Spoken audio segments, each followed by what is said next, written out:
Hey guys, it's me. Welcome back to Marga's MadHouse. College has been on my mind lately and I've been trying to get the grasp of the different universities here in the Philippines. I've been asking some of my friends about their experiences and social media is full of memes about university life. I love me some memes. It's time to stop! It's time to stop, okay? No more! Recently, I stumbled upon a Facebook page called Buhay Kolehiyo that features a local web series created by several moderators personifying Philippine universities and schools. Mikba here will help me introduce the most popular characters of the series. We have Phil as UP and Tomas personifying UST, one of the oldest universities in the Philippines. We have Neo, the embodiment of Ateneo. What? You don't know Ateneo? I've told you about it before. I just call it Areneo. Lastly, we have Sal as De La Salle University. You know DLSU? I call it Lozon. Anyways, these are four of the biggest universities in the Philippines, and most people know at least one person who goes to or went to these schools. After reading the web series, I found a recurring theme among the characters.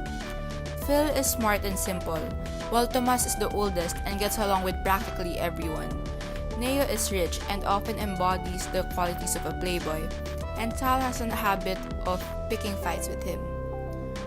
This got me thinking, aren't these characteristics normally associated with the students from each university? It's almost as if the characters represent different... What's the word? Yes. Stereotypes. A stereotype is something that conforms to a fixed pattern. It is a belief or idea that people have, representing an oversimplified view of the members of a group. These stereotypes give us preconceived notions about things and... I was getting to that. They make it easier for us to judge people who belong in certain groups or believe in certain ideas. It's hard to avoid them, and we usually don't notice how much these connotations and ideas affect our daily lives. It makes you think how these stereotypes form in the first place. I've got an idea. Mikva, why don't we do some digging?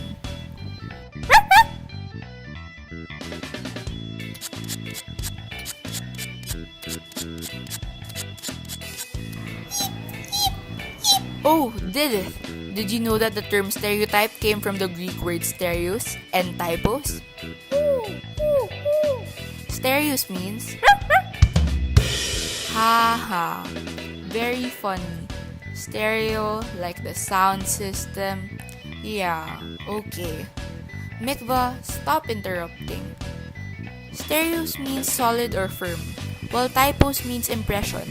Combining these words gives us the basic definition of a stereotype, which is to have a solid impression.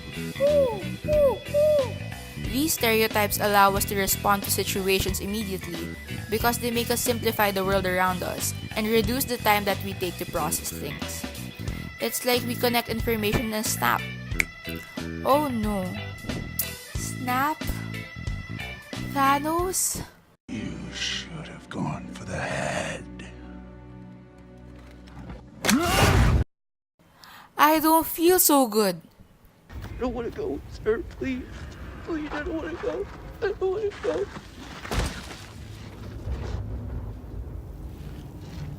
Sorry.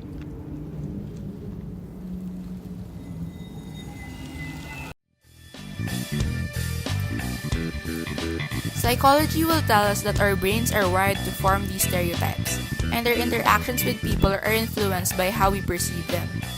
We categorize people automatically and subconsciously create distinctions between them based on what we know and what we think.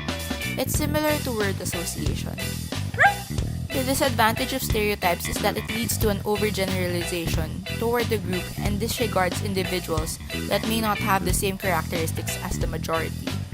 As stereotypes develop and people begin to form personal biases, we begin to reduce people to labels and categories. However, stereotypes are not the enemy here.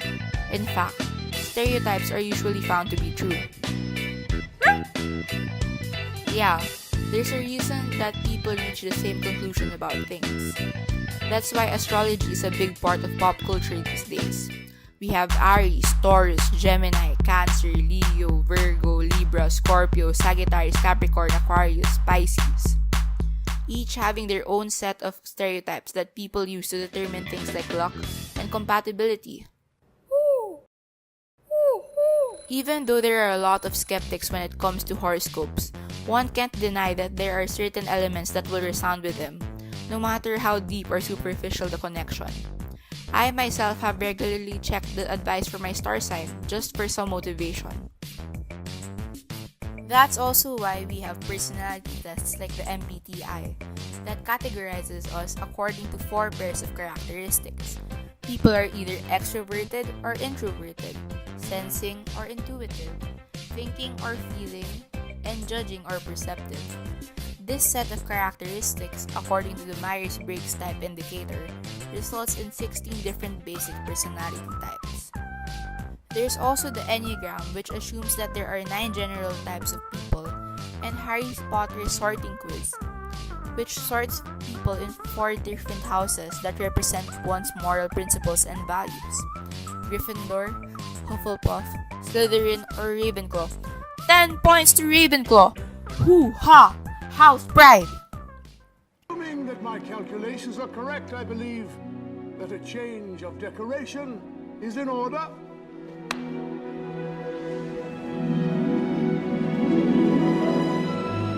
Gryffindor wins the House Cup.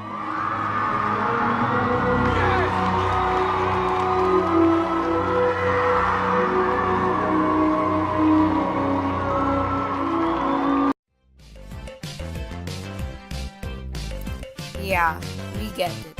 You love Harry Potter. Personally, I'm a Type 1 ENFJ and a Libra. And if you were able to get an idea of who I am based on that, then it only proves my point. But going back to the different universities, I really think it's interesting how we automatically associate different traits to these schools. There are so many memes and inside jokes about the subcultures that form within each school. There are obvious associations, like saying green or archer will automatically give you LaSalle, or saying blue or eagle will make you think of Ateneo. But think of elitists, think intelligent and socially aware, and you will also think UP. Think English-speaking rich kids with dorms in Katipunan, and it's the Araneo. Think Conyo rich kids along Taft, and it's De La Salle. Think waterproof, think something like your average college student, and it's UST. What makes a Lasallian? What makes an Atenean? What makes a Thomasian? Anong bumubuo sa mga scholar ng bayan? If you have a clear picture of what these students are like, then it says something about this type of impression they leave on people. Huh? What happened to Charmeleon? Buhay Kolehiyo's Facebook page is moderated by different writers and artists, which explains why the portrayal of the characters have a scattered figure. The moderators come from different backgrounds and have been exposed to different types of people from these schools. But there is still a general trend that the characters follow. Regardless, it can be really entertaining too. Here, let's look at some of their comics and identify different patterns and connections in them. Warning: this comic dub contains unprofessional voice acting, poor vocals, desperate students, and semi-butchered Filipino. Watch at your own risk. Life is short, but so am I. You're 400 years old! Rude. The series continuously references to the fact that UST is over 400 years old, even though Tomas himself is actually only 22. And in that way, it sort of breaks the fourth wall and references to things outside of its own universe.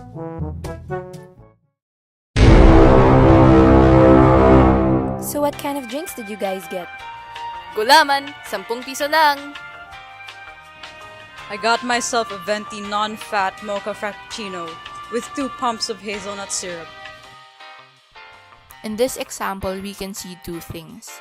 We can see UP's nationalism, supporting local brands as opposed to Neo drinking what we can assume is coffee from Starbucks. We can also see the class difference in how UP is dressed in simpler clothes and bought a less expensive drink. When we think of Ateneo, we usually imagine rich and privileged students, while the students of UP are scholars. Hey, it's Saints Ko! I like sports. I play basketball, baseball, and soccer. But my fave sport is volleyball. Buhay Kolehiyo also features other schools and colleges. St. Scholastica's College is an all-girls school, and that kind of environment creates traditionally less feminine students who are confident in their abilities to do things that aren't expected from girls. For example, sports. After producing notable players such as Mika Reyes, Scholasticans have been stereotyped as volleyball players. Lasal, And Saints Ko! hanap ka ng friend na makaka-keep-up sa'yo. Ako yung friend. I knew that there would be 2 less lonely people in the world, and it's gonna be fine. Katips, mga bagong katipunero. Miriam, meet Philip and Antonio. Try to make friends with them, okay? Hi po, ako si Phil. Ayoko nga. University of the Philippines! Kumakain ba kayo ng maayos, natutulog sa tamang oras, nag-aaral ng mabuti? What are you, our mom? Yes, Manuel, I'm your nanay! Miss ko na mga anak kong na minsan ko lang nakikita. As if you sleep at the right time, kuya. Libby, please. It's really cool how they took the relationships between different schools and incorporated it into their universe. LaSalle and Saints Co are good friends, both being located in Taft. The same goes for Ateneo, UP, and Miriam along Katipunan. We also have the different UP campuses acting like siblings, with their main campus in Diliman being the older brother. Buhay Kolehiyo takes elements and stereotypes from the real world and brings them to life in an entirely new way. The page has gathered 27.8 thousand likes on Facebook, with several fans going as far as to create fan art and fan fiction for these anthropomorphized universities. Besides posting on their page, the moderators create and sell various merch and zines at different conventions and meetups. It's interesting how unique the web series has been executed, especially considering that they tackle such common tropes and situations. Reflection time! Come on, grab your friends. We're going on to stressful lands with animal friends and Marga the human. Your thoughts will never end. It's reflection time! Stereotypes are ingrained in us, and applying them to different everyday situations shows us how big of a role they have in our lives. We live and breathe stereotypes. The best thing to do with stereotypes is to own them and turn them into something good. This is what makes Buhay Kolehiyo so unique. It perpetuates and exaggerates the stereotypes that have developed over time and turns it into art that is lighthearted and relatable. So that's all for Marga's MadHouse today. I hope you haven't gone mad.